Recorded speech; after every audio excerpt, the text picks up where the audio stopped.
What's good people? It's your boy CJ Randolph, and this is the Just a Messenger podcast, where we're trying to change the world one message at a time. And what's that message? The message of hope, love, joy, and peace. And first guest of the half year. Who is you? My name is Elise, and Yeah. gotta talk into the mic. Yeah. My name is Elise. I am CLMSC pop-up live host on TikTok. Whoop whoop! Pop up on your boy, That's you know. pretty new. Hey, we all doing new things, right? For sure. Speaking of pop up, I just happened to be lying in the bed, and for the homies that have TikToks, if you go on live, if I'm there, if I see it, I'm there, right? I'm gonna come support. And so I was supporting, and she was just saying some things that I've been thinking about over the past couple of days, and it was just like, you know what? It's time for you to kick back the podcast again. And so I was like, all right, I was here. Now I'm gonna go literally, right? I was like, hey, I hear what you're saying. You hitting me with it, right? So now I gotta go do what I'm getting hit with. No more procrastination. And I got off the live, made my first podcast in like 6 months, and here she is. You know what I'm saying? So you never know what messages that you put out into the world, and what motivation, what inspiration, what hope, what joy, what peace, what love you may put out there to people just by being you, right?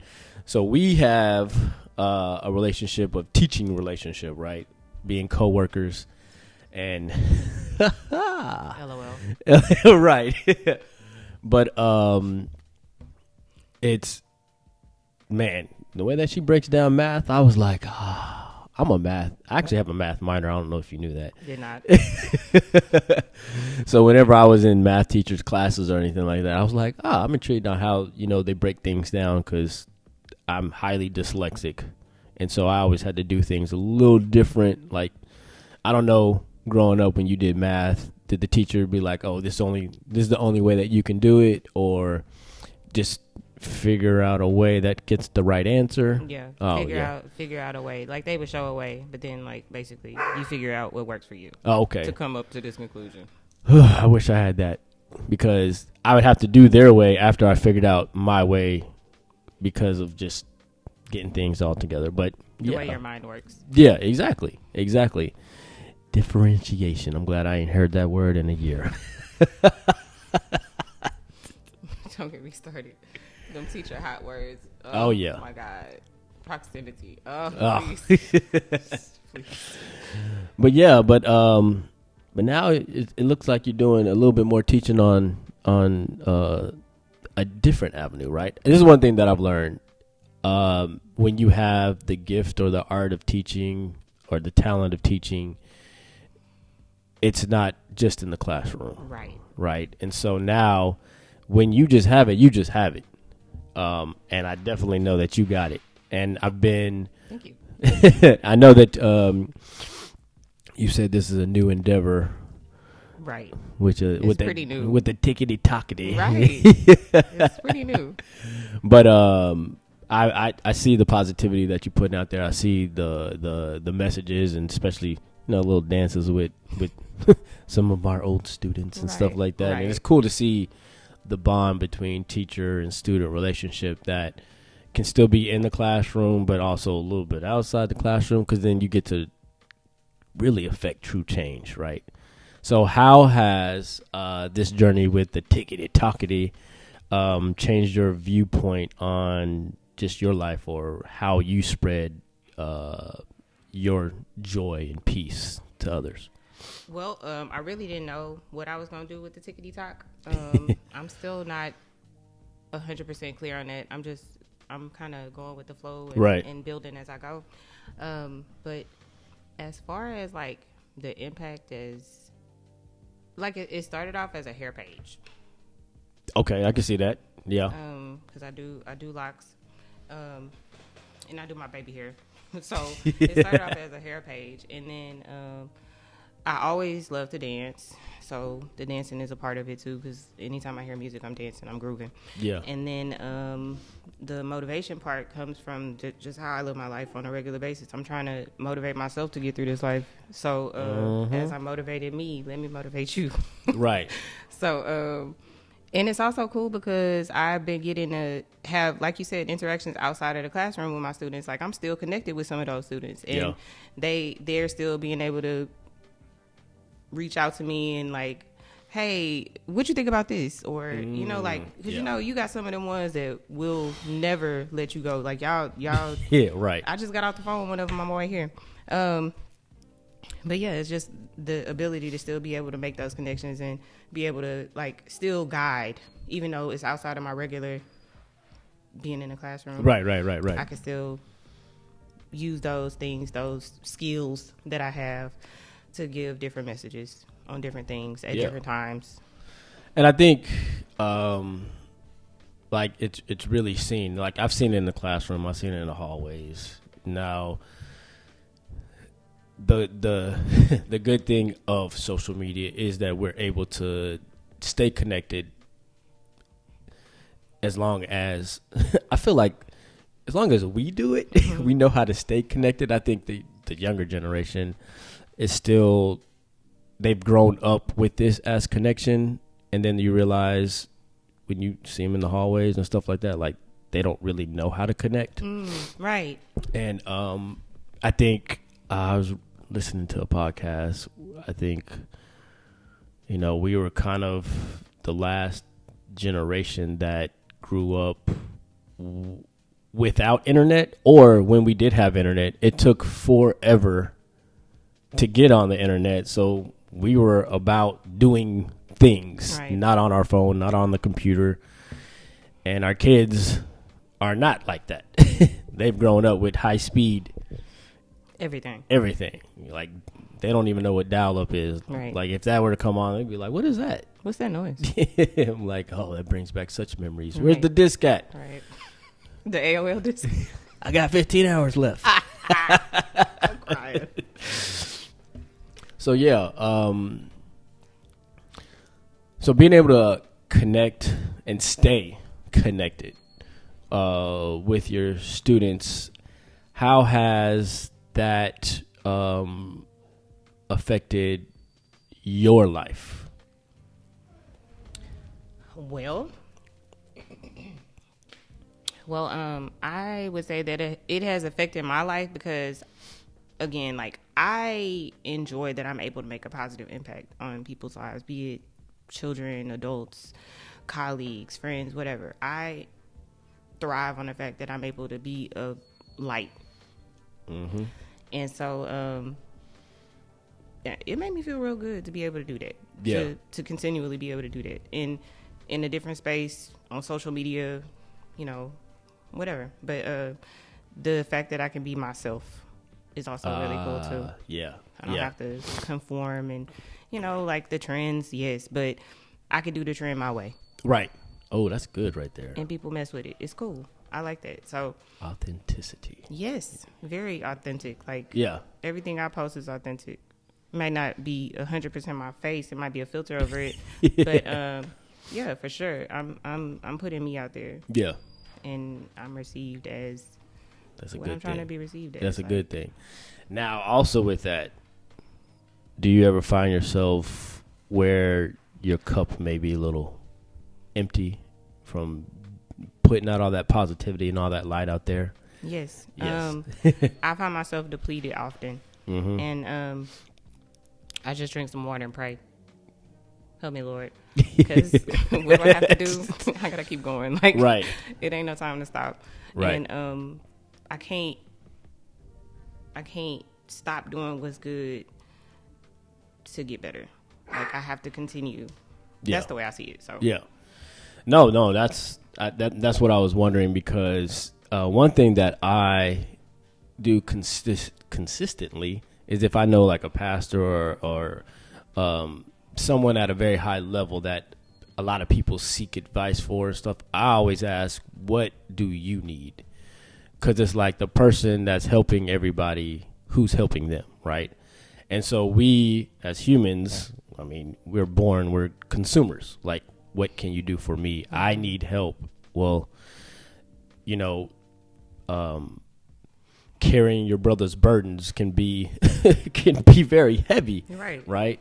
And one thing that I've learned is protecting my boundaries and understanding where those boundaries are first. Because you need this? And then now at the end of the day, I can't do anything for myself or my family, and I can't do that because I got a family, right? You're the provider. You got to come on with it. Yeah. And being able to find those boundaries, being able to find like, all right, no is an okay word, or not right now. Like, there's been plenty of times, and I feel guilty. I used to feel guilty. Let me rephrase that. I'm not feeling guilty anymore saying no, like, nah, actually I can't do that. That's what's up. Because in the past I'd be like, well, let me add one more plate. Let me move some things around. Right. Let me see if I can move some things around. And now I got 5 minutes. If I get stuck in traffic in 5 minutes, everything for the rest of the day is off. And now guess what? I'm rushing everywhere. And I'm stressed out. And I'm looking for that cop that may pull me over because I'm speeding.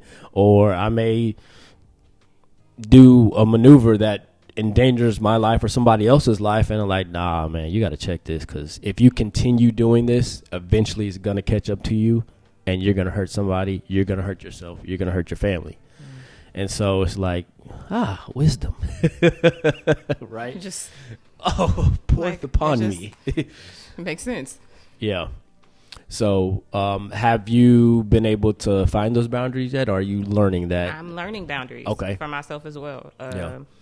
In every aspect of my life, like I'm learning, and I don't want to get too touchy, but I'm learning boundaries everywhere, like with my family, with my colleagues, with my friends, like what is and what is not acceptable. Like, I don't like the way that made me feel, but why don't I like the way that made me feel? And should we have a conversation about it so that we can make sure that doesn't happen again, type situation. But also being mindful of how I'm, how I am too. So like, because it's give and take on both sides. Right. So yeah, I'm learning. One book that I read, I was forced to read. I was actually happy to read this.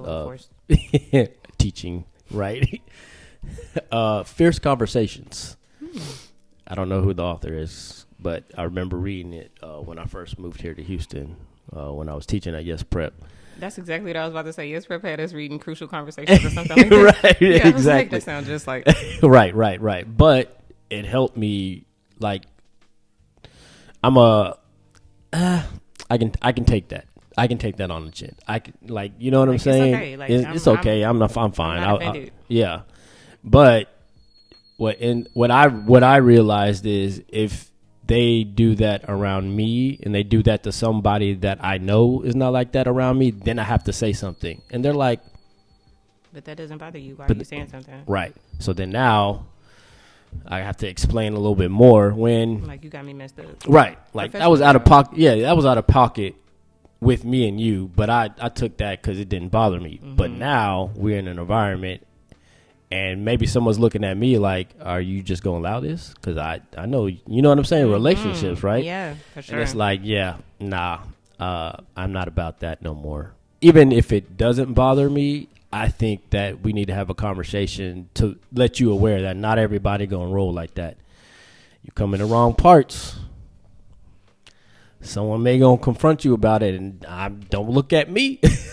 You on your own. That you say that, because I used to have those conversations with my students, like, hey, listen, like, I know we're in a protected environment here. Like, this is school. Yeah. Like, you really can do no wrong here, if we want to be honest about it. But but you didn't hear that from me. So it's like, hey, listen, I know here you probably get away with that, but in real life, if you do that to somebody, you probably gonna get sucker punched in your eyeball. And I don't think that that's the kind of result that you want. So you need to check how you are interacting, how you handling, how you put out whatever it is that you're trying to say.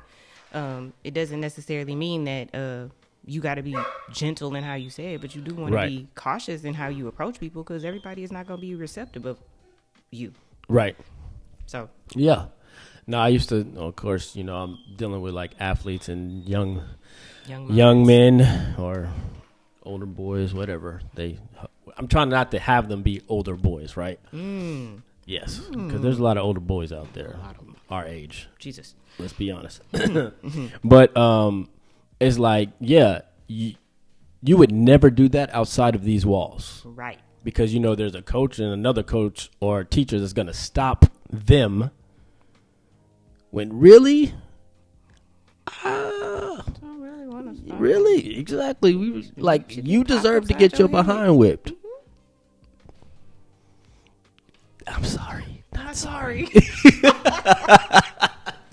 Sorry. Not sorry. Not sorry. Like, you got to do better. Yeah, like you keep playing this game of wolf, right? The boy that cried wolf, but as a protector, we're supposed to protect them, but then also it's like, if you continue doing this and you do that outside and no one's there to protect you, I don't know what's going to happen. Because we all know you can't fight. You ain't never been in a fight, but you interrogating it. You intensifying it. You're the one that's, you know, poking the bear, but you know you got protection, right? Mm-hmm. So what happens when you don't? And then now... You stopped. Hey, I think I was watching Kev on Stage on Joy Taylor's podcast. I love Kev on Stage. Oh yeah, that dude. I went to his show. He's the inspiration. And was it for my birthday? I think it was. I went to his show for my birthday in March. Is it the north side? Was it church one? Yeah, the back pews. Yeah. We wanted to go. Oh, I bet so. We wanted to go, but things was a little tight. It wasn't in the budget. So, but every other time he's come to Houston, I'm here. Oh yeah, we've definitely gone. but yeah, they were like, sometimes someone needs to get socked. Mm-hmm. It's very true. I think, like, learning from, like, right. If you don't learn from the experience, then you have to learn a different way. And if you keep not learning, then the consequences are going to get greater and greater. Like, right, exactly. Eventually somebody going to have a pew to your head. Like, stop playing with me. Especially nowadays with everybody having the pew, right? And just thinking that they gangster with it or want to be or want to, you know, whatever. Anyway, it's just like, nah, that's not the right way to do things. Definitely not. Right. It's not the right way to, on both sides. People don't have problem-solving skills either. No. Like, people aren't raised to have problem-solving skills anymore, and that's something that I also taught heavily. Yeah. Like we gonna solve some problems in here, because I'm a math teacher, or was a math teacher. We gonna solve some problems in here, and anytime there was like a confrontation, like a verbal whatever, y'all got a problem? Yeah. And they be like, yeah, you're in the perfect place. Let's solve it. Exactly. Let's figure out what we can do. Vanilla and ice. So, like, literally, you got to have problem-solving skills out here. You cannot be out here creating issues and don't know what to do when the issue is in your face. Right, exactly. And not only creating issues, but making it worse. Because there would be plenty of times. I remember one situation. A little girl chasing another little girl up in somebody's classroom, and somehow that classroom was open, and everybody else was following them. And I heard the commotion, so I had to go jump in the classroom while she was chasing her around the room. Was that on the third floor? No, second floor. Oh. And I said, no, we going to figure this out right now. Everybody outside banging. I went, closed the window. I got time. What's that? Come to find out, it was all not true. They were friends. Somebody said something. She got mad. And zero problem. And then I was like, so she said this. When did she say this? Well, blah, blah, blah, blah, blah. She was like, I wasn't even here. And then they're just like, oh. You made this whole commotion, half the cafeteria up here. And now it's on Instagram. You follow those pages too? Yeah, I have to follow to stay abreast of the situation. I have to know what's going on. And they did it. Mm-hmm. Here it is right here. Mm-hmm. They posted it. Literally what I used it for. You want information? They posted it. Yeah. And that's another thing. I wasn't gonna say it, but go ahead. Y'all, you don't need to post everything. And I'm talking to you, but I'm talking to everybody. Oh yeah. You don't need to post everything. Children. Message of the year. You don't need to go live when you're in danger. You need to call somebody that can help you for real. Like, and it goes back to problem solving. Like, you have to be smarter in situations than just clout chasing, because clout chasing will get you hurt, seriously injured. But I digress. No, I mean, that's a real mess. Like, that's 100. Like, something happens and everybody got their phone out, and I'm like, why don't you go help them? Right. Or you running over there with the phone in your hand, like no, like, this is not a recordable situation right now. This is someone needs help. This is very dangerous, actually, because there's also a lot of people around. Nobody's concerned about anybody else's well-being. Everybody's running to the issue. Nobody's trying to, like, nobody's thinking about the bigger picture here. Like, okay, they're gonna fight, and then after they fight, what's gonna happen? You're not involved either way it goes. Like, right. You're a spectator. You a rubbernecker, and now you out here causing more chaos. Like, right. When you really could have been a little bit smarter about it and maybe split it up. Right, exactly. You could have been the change maker. Oh, but instead, preach. You want to be a part of the crowd, and the crowd is almost always wrong. But I digress. It's so crazy. They just be like, they don't even know what to be looking at, because you can't see it. You can't see. It's funny because little insider for y'all parents out there, us teachers, we be checking phones. Oh yes, and it'd be wild. It'd be wild, and but a lot of times they don't be seeing nothing because they can't unless you're in the front row. But it's just. Yeah, I've been on camera plenty of times, just coming out of nowhere and breaking something up, and I think one time I got hit, but I didn't realize it until I saw the video. I was like, "Oh, that's what that was." Oh, is that what I hit? But hey, I it don't was break whatever. up fights. I never did break up fights. I think when I first started, because I was in the classroom for 11 years. I think year 1 was the only time like I tried to break up fights or whatever. But these children are so much bigger than me. And also, that's kind of what helped me to come into the mindset of we got to be problem solvers, because right. I'm not finna break up nothing. Right. Because I've already put all of these things in place in order for y'all not to fight, for y'all not to have this altercation right now. And if you still go outside of all of that and still want to do this, what am I going to do? Right. Honestly, no, I'm true. stepping back. I'm not going to put myself in danger. And that's one thing about the education system. Why am I supposed to put myself in danger because other people didn't raise their children right? Why am I supposed to because I'm going to leave with a black eye, and if I accidentally hit anybody, then I'm going to jail. Right. I'm not going to even put myself in that predicament. Yeah. All of y'all can go to jail. And none of them going to get tried. No. Don't do that again. Yeah, that was on the opposite end. When girls would get in fights, it was always like, when's my opportunity to step between them? And pretty much I get hit because I'm not doing it. There's been one time. As long as if I can get to your hand, and anyway, but that's a good idea. Grab the hands, and you can't. I mean, that makes sense, right? But yeah, I see.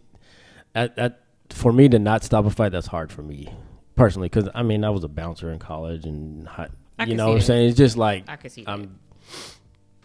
The protecting aspect of me, just is like that. So, but I fully understand. I wouldn't want my wife to try to stop a 6'3", 250-pound dude versus a 6 foot, because we got them. I'll just be like, go outside. Be like, are you really, really upset right now? Go outside. We'll talk in a moment. Yeah, like, literally. Yeah. I'm not calling. I'm calling the counselor. I'm calling the cops if I need to, but I'm not gonna put myself in that. Yeah, but I think,